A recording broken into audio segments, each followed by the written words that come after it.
The best of the worst is revealed tonight. What'd you guys think? Let's get into it. Stay tuned. You're tuned in to AfterBuzz TV, the ESPN of TV talk. Now, let the buzz begin. Hey guys, welcome back. It's the finale. We have reached the end. It's the Worst Bakers in America finale. We're going over season 2, episode 5. Although we've come to the end of the road. The end of the road. Hi, man, oh man. Well, thank you guys for coming out tonight. We're your host, Princess and Chelsie. Chelsie, your favorite challenge from this year was the animal cake, correct? Yes, I love the animal cake. It was interesting to see, especially when I had to make it for the little kids. I think that's what got my heart a little bit. And with Chris, he definitely had that emotional connection with his little girl. It reminded him of his girl that he has back at home. So that animal cake challenge, I thought that was one of my favorites. Yeah, indeed. That was really cute. And then, like I said, I'm Princess, and my favorite challenge was the mirror cake because I have not seen that before or since. Yes. That was good. Yeah, because it was really unique too. Yes. And they even said that's a hard one with the glaze and everything. Very shiny. Yes. I like shiny things. Yes. All right. Well, like I said earlier, tonight is the finale. So, of course, we're going to discuss the winner as well as the main bake. We also have news and gossip, our special segment, and we have a top 3 because it's the end of the season. So let's just go ahead and jump into the episode. Chelsie, what were your overall thoughts? It was a good episode. It did surprise me a little bit with the winner. It was Melody. But with the judges, they kept always leaning towards Chris's. They always said, ooh, A is, really good. Actually, I like the design. The creativity is good. They always seem to kind of have a negative thing with B, which was Melody. Either it was overbaked or it was too sweet or there wasn't enough crust with it. So at the end, when they said, Melody's your winner, I was happy for her because she has been consistent all season long. And she definitely deserves it. But it was one of those where in that moment it could go either way. Yeah, I agree. I think when we did predictions last week, I said, just objectively speaking, it would probably be Melody. Yeah. And I think that's the case. I do agree. I was kind of thrown off a little bit when I actually heard the panelists' reactions. Yes. But I wasn't surprised. She's been super consistent. Yeah. Anywho, for you guys at home, just to recap, so the prize for this season is $25,000 cold hard cash, which is really cool.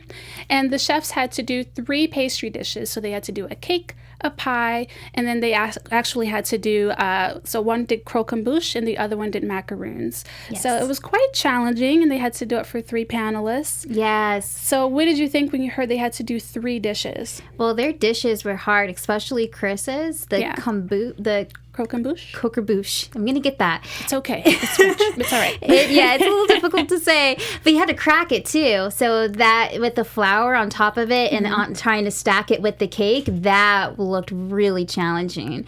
Yeah. So, and then it was funny because they always had with all the pastry dishes, they took one dish that was their strong suit because Melody was like, oh, I know how to do passion fruit. I did that really good for the last challenge. This is my thing. But for the very first challenge, Chris struggled with that. Croquembouche. I'm not going to get it right. It's okay. It's okay. There's grace for you. Thank you. I'm sorry. But he struggled with that, and then Melody struggled with her macaroons. Yeah. So they did one challenge that they both did not do good well on the first time around. So I thought that was kind of interesting. They made that one of their pastries. Yeah, and speaking of Chris, something that Lorraine brought up that I thought was really interesting and I didn't consider was how big his hands are. And then she said her own hands were big, so she was being shady. But what do you think like, I've never thought about the part that anatomy plays in a challenge like this or even previous challenges. So what did you think of that? Yeah, that was very interesting that she made that comment, because I wouldn't even think, just holding, and then squeezing for the filling, that if you have big hands, that does play a factor into it. But it makes sense, especially with anything with baking. If you have to do anything with cookies and you have to roll it a certain way. She even made a point by saying with the flour, if you have heavy hands, make sure you have lighter hands so that way you can make the crust thin. And I didn't even think about that. So that was really good pointing tips for myself, too, if I ever want to become a professional baker, or at least attempt to become a professional baker. With the rowing, because I feel like I have heavy hands. So, you just have to row it the right way to make like a lighter crust for the pie. I think I have heavy hands too. I think I tend to break things. My roommate says I have heavy hands, so you want to believe your roommate because she knows you. So. Yes, you have to believe the roommate, but yes. Yeah, and that I think.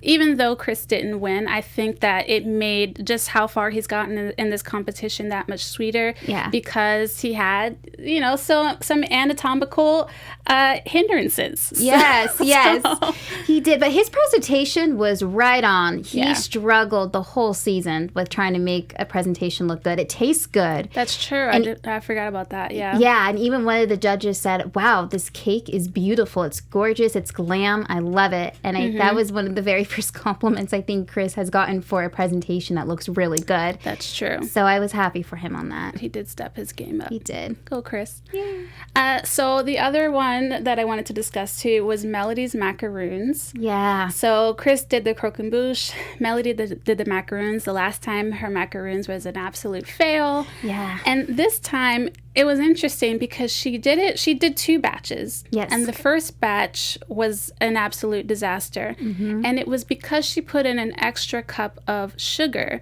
Yeah. Which she admitted. She knew that she was supposed to have 8 and she did 9. Yes. So it's kind of like, and then even later in that night, we find out that she just takes some liberties here and there with some of the measurements. So do you do that when you bake at home, or do you feel like baking is too much of a science to play around with it? What are your thoughts? I try to be as precise as possible, because if I don't follow the instructions, it turns out as a disaster. Yes. So I'm one of those where if I'm going to bake something, I look at the instructions and I read it 3 times before I attempt to do it. Mm-hmm. I was surprised that she did make that mistake, because she did struggle with macaroons before in the past. Mm-hmm. So I thought she might have her A game just a little bit on that, because that was something she struggled with in the first challenge when she first did it. And she's always been consistent ever since then. Mm-hmm. But, hey, it just shows that she's human. We all make mistakes. Yeah, even when she started working on her ganache, it just seemed like Jason was the one who was actually reminding her, hey, there's a recipe here. You might want to follow it. Yeah. And she just continued to kind of try and do her own thing, which is admirable in a way. But with baking, it could be a hot mess. It could be a special segment, actually. It could be expectation, or you get that reality where it's just disgusting and no one wants to eat it. She's so lucky, because this whole season, her reality has looked really good. She always has every crafted, beautiful baking thing in front of her. So it always looks really good. But yeah, with the recipes, she always hits and miss. Oh, I'll do this, or I'll kind of do it this way, or I'm going to kind of go around it this way. So that's the part where, I was surprised that she would do that for the final pastries, because this $25,000 is on the line. There's so much. And now that I think about it, so Paul also took risks when he was baking, and he just winged it. Yes. What do you think was the difference? Because Paul went home in the second round. Mm-hmm. Paul went home, and Melody made it all the way to the end. So what do you think ended up being the difference between the two? That's a good question. Paul, unfortunately, just wasn't that lucky guy. With Melody, who knows? Maybe she's had some baking experience too in the past, where she kind of said, oh, we could kind of wing it a little bit. Because with baking, that's fair. You don't have to, it's good to go by the instructions, but there's many ways on how you can manipulate something and make it something else, which I've seen a little bit in this episode, where the judges help them through, okay, you mess this up, that's okay, you can use it in this instead. So there's no right or wrong way on how to bake something, but you just have to make sure the puzzles of the pieces still fit. So it's about being careful about what you choose to wing. Exactly. Basically. Yeah, like with Louisa, at first she had the baking soda, but the baking powder, that's a huge no-no. There's nothing you could do to rebound from that. That was also accidental. That was accidental as well. Very accidental. Yes. But with Melody, I think the difference between her and Paul and the other contestants was not the mistakes, but the way Melody winged it. It was okay because it was a recipe that could go either way. With the other ones, if it was one ingredient, that went wrong, the whole thing was over. But same thing with the macaroons. Like, she ended up putting that extra cup of sugar in, and it was a disaster. So she does have moments where she's like, okay, I got to start completely over. She just got really lucky. And I think, again, you can substitute certain things, and that's kind of what she did for a couple of things. And I feel like that's how she's able to get further along. Fair enough. Good points. Good points. Well, speaking of being lucky, guys, we are lucky to have you. Yes. And Chelsie has a message for all of you guys out there. Yeah. So thank you guys so much for making AfterBuzz TV the ESPN of TV talk. In order to help us grow, we ask please subscribe to our YouTube channel, give us a rating on iTunes, and leave us a comment. Again, we just really want to thank Kevin and Maria for creating AfterBuzz TV because we're able to engage with you guys as fans. So thank you so much for supporting us in what we do and what we love. Thank you, girl.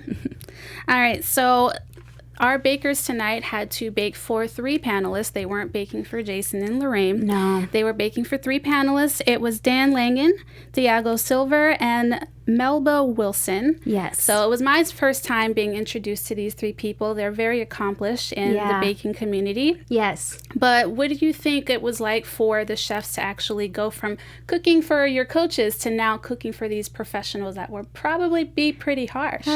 It was nerve-wracking for them. I could tell they were really nervous, with Melody being a little bit off her game with putting the extra cup of sugar in. Chris just shaking the whole time. And even Lorraine was like, slow down. You got this, Chris. You got this. But what was interesting is for the whole season, Lorraine and Jason were just kind of in the background with the other bakers, but they were pretty much on their own. With this one, do you feel like because it was one-on-one, they had that extra support? Oh, most definitely. Yeah. There are so many times where if they were alone, they would have failed. So many points along the process I saw on both sides. More so Chris, but definitely on both sides where if we didn't have Jason or we didn't have Lorraine standing next to them in the kitchen, they would have failed. I mean, I think about the ganache. I think about even when Chris was icing the cake. There's so many points where I thought to myself, you really do have a leg up having the chef there. Yes. And there was a part of me that wondered, is that truly testing your skills? But I'm assuming they're only helping, but so much. I don't know. It's weird. Yeah, from what we caught, because I know when you film stuff with the Food Network, there's only so much they catch on camera. But from what we caught on the camera, it seemed like they were like babysitting them in a way, like saying, hey, you put too much in. Hey, you did this. Hey, you did that wrong. Hey, slow down the pace. You got to get that in the fridge. It was kind of like a little, really? This is the finale? Like by then, it's just, it felt like they kind of took a step back because for the whole season, they were just kind of there just saying, hey, that's a little too much. Okay, you guys might want to redo that one. I don't know. Yeah. But for this finale, I mean, I know that they were baking for higher chefs, but they were right there. It's kind of pretty much telling me, hey, you put 3 cups in here. Hey, you do that. Hey, you do this. Right. Redo that. Hey, you want to stir it. Put even Jason helped. No, it was Lorraine who helped Chris when Chris had to stir something that was just really glumpy. And then she's like, oh, yeah, put in the microwave. That's right. We got to get rid of these lumps.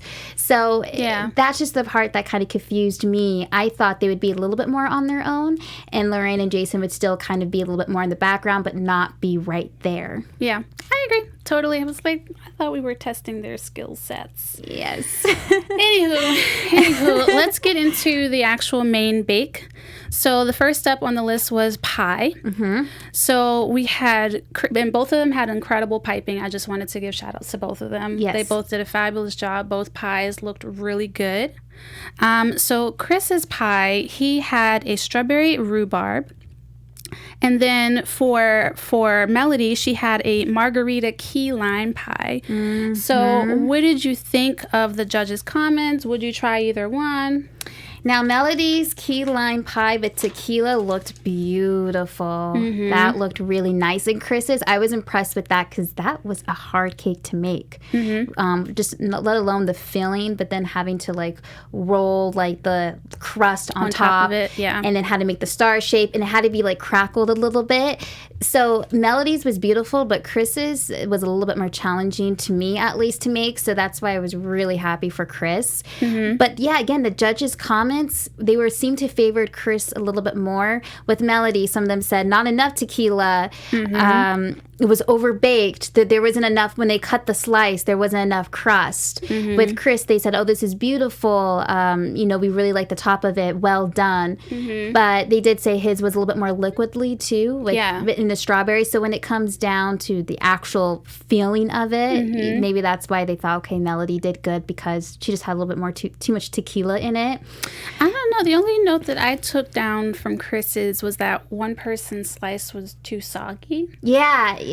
So it was interesting. And I think that I think it was Tiago who actually said things kind of went either way for each round. Like each person had a strength and each person had a low point. So I agree with you. I feel like they didn't really come for Chris's like that. No, yeah, exactly. So I guess they did say it's a toss-up between the two and the last three. Like the last one was the biggest challenge, and they said the macaroons was harder over Chris's dish, which I thought would be the opposite. But I guess macaroons apparently is really hard to make. Well, I mean, let's go ahead and get into it. So Chris made the croquembouche, and then Melody made the macaroons. Yes. And both of these things are dishes that both of them failed at First previously. time. But Yes. this is the redemption round, Yeah. which I appreciate. I thought that was really cool. So for Chris's, the notes that I wrote down from the judges is that some of them thought that the cracking was too heavy, but otherwise they said it was the perfect cream puff. It was. And then for the macaroons, the flavors didn't complement each other, which I thought was interesting because I thought when I heard of that pairing, when I thought of the, just to double check, it was passion fruit and caramel. Yes. I thought that was an interesting combination too. It was. But what were your thoughts? Well, when they kind of dinged her on the two flavoring, Jason is the one, both coaches said, oh, let's try this flavor, let's try this flavor. So I said, well, you can't really ding her off of the flavoring because I felt like that was Jason's say more than hers. And I bet they took that in consideration as well, too. So if that was the only thing that they really critiqued her on, they probably put in consideration, oh, well, the judges had a say in the flavors, too. So, yeah, that was kind of an interesting take that they made that comment. Yeah, but I mean, her macaroons turned out really well, even though she didn't have the amount that she wanted. Yeah. But she made it look purposeful. She made it look purposeful. I thought they were going to ding her on it, though, saying, so this side of the cake is covered with macaroons, but the other half isn't. But no, they didn't. They just said, yeah, both of them are decorated beautifully. Sometimes if people don't know. What you don't know can't hurt you. Exactly. And then the last item that they had to do was a cake.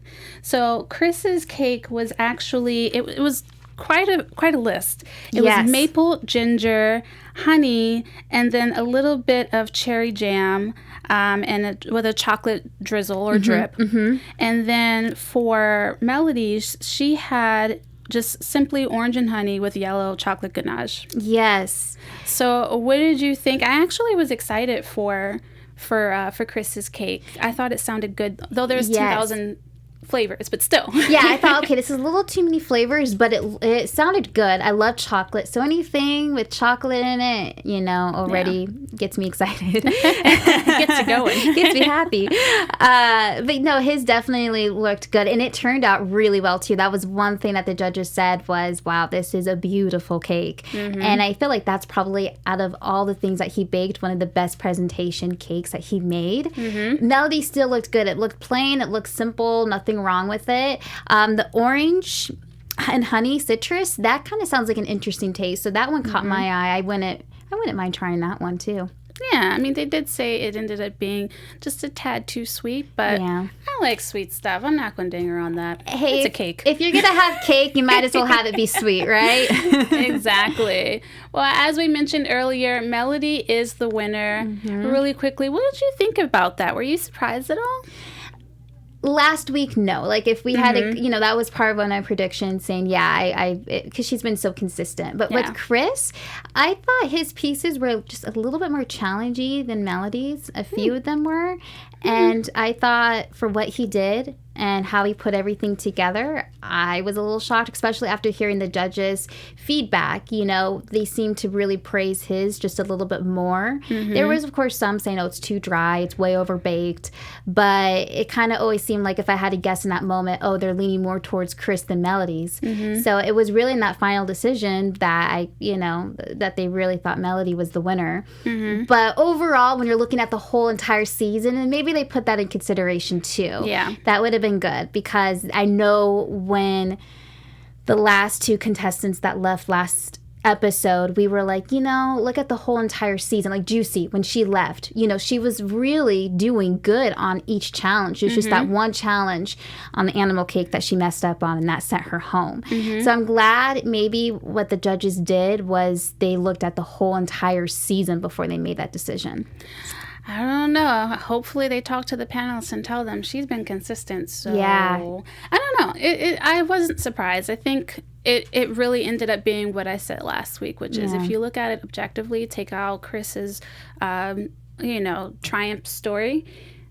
Objectively speaking, I think Melody has been consistent and she's just been a better baker, but no shade to Chris. He's amazing. He's good. And I'm sure his daughter really appreciates his cooking now. Yeah, absolutely. I mean, I'd like to try it. One day, Chris, come on by. Come on to LA. Come try your stuff. Come to AfterBuzz. We would love to try your baking. Awesome. Well, that covers this episode. Yeah. Next up, we have our special segment, which is expectation versus reality. Yes. So for our first image, this is the expectation. So last week the challenge was that 3-tier cake that I thought was really hard for them to do, because mine was just toppled all over. If you even take a look at the details, that has the glasses on the bottom. They have the bows, a beautiful bouquet. I mean, obviously it's a wedding cake. It looks like a wedding cake. I think so. But yeah, I thought this was kind of neat to pull, because that 3-tier cake that they did in the last episode was a hard and challenging one. And I give them props, because this next cake that we're going to see, luckily no one's cake looked like that. But this is what we got. I just want to know, they totally mixed the coloring wrong. I mean, it's supposed to be white roses. We get pink and yellow. Maybe that was on purpose. Maybe it was on purpose. Yeah, It could maybe. But oh my gosh, like you can look at how big those glasses are at the bottom. Yeah. The bows. Ew. They obviously did something wrong with the flour, because the frosting isn't sticking to the cake and it's just melting. And I could just hear Jason right now. Oh, honey, what do we have here? A hot mess. A hot mess. Chris struggled with that, even in this episode, trying to have the straight cake. He did. It must be pretty challenging. Like mine, like I said, would be on the floor. Yeah, so after seeing both of those, that must be really hard to do. Yeah, it's a hard cake. It's a 3-tier cake. I couldn't do it. Oi. Well, anywho, next up we have our news and gossip. So, lady, what you got for us? Okay. Woo. News. Our news and gossip for this week. Louisa, who left in episode 2, she has been keeping busy. She attended BeautyCon LA a couple of weeks ago and just recently posted an interview that she did at BeautyCon with 2 of the founders of Huda Beauty. Huda Beauty is a cosmetics line launched in 2013 and is the best-selling cosmetics brands in Sephora, Middle East, London. So you could just see here she is on the pink red carpet at BeautyCon. All 3 of them look absolutely gorgeous. And even Louisa said that they're friends now. Like, they follow each other on Instagram. Sure. I can see it, because she's all about friendly. Glam. Yeah, yes. So friendly. It does not surprise me that they're all friends. So who knows? She might be doing bigger things soon with cosmetics. Just keep us informed. Let us know, Louisa. Let us know.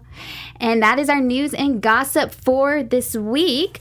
And another thing that I want to add in, Louisa was so sweet that she brought in this baklava cake. Well, not cake. I'm sorry, desserts. And how you're supposed to pronounce it. Like, there's a special way. Like, many people pronounce it baklava, but you're supposed to have like a P to it, so it's paklava. I think paklava. Pakava. We're trying. We're trying here, so we apologize. But anyways, we're just going to give a shout out to the Baklava Factory at Fresh Bakery. They have 2 locations. They have one in California, in Glendale, North Hollywood, and Chino. Yes, she told us that is where all of the local Armenians like to get their baklava. So thanks so much, Louisa. We really appreciate that. It. And I'll try just a little bit of it and just kind of see. This is my very first time trying this. Like, I've never had this dessert before. So listen to that crunch. Hear the crunch. It is really good. This gets an A+ rating. Thanks, Louisa. And as Jason would say, oh, honey, we got ourselves a good dessert here. I love your Jason impressions.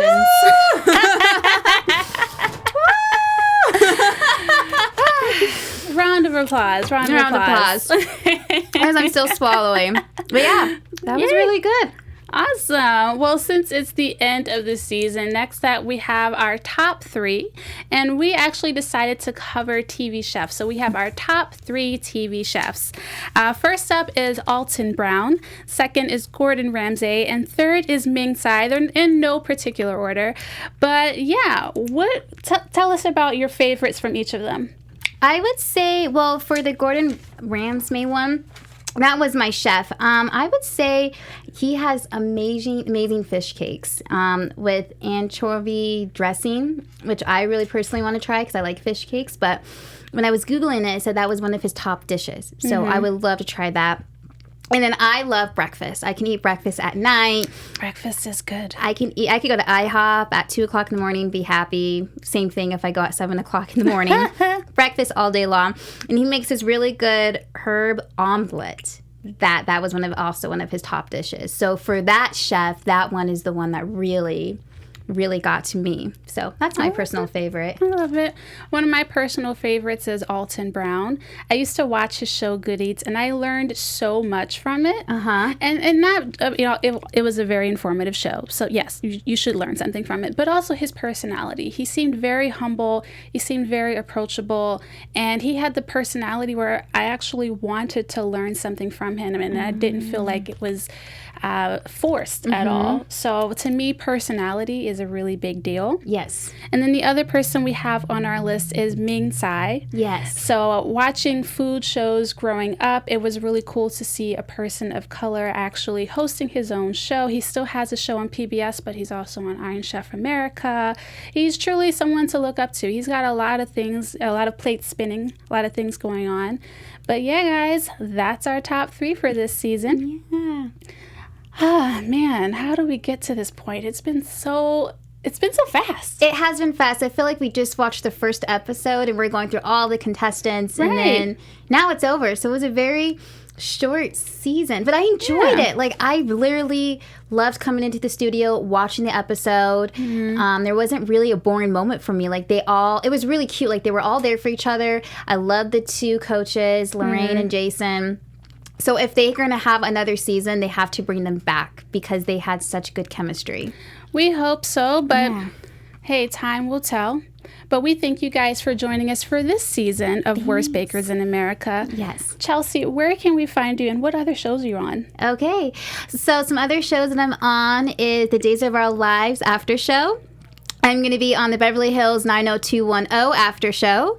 And you could find me on Instagram at Chelsie Overocker and on Twitter at Chelsie Overocker. You guys can find me on Instagram at Princess Carroll TV. I'm also on Twitter at Princess CTV. I'm actually not on any other shows right now. I'm about to sign up for a couple. Yes. But thank you guys for joining us this season. It's bittersweet, but hey, you guys have been great. Hopefully we'll see you for another season. Yes. Bye. Guys. Our founder, Kevin Undergaro, and me, Maria Menounos, would like to thank you for tuning in to AfterBuzz TV. Remember, we're not just the first, we're the biggest in the world, and we're the only destination for all your favorite TV shows. Whatever you crave, we've got it. So go to AfterBuzzTV.com and check out our lineup. Buzz you later.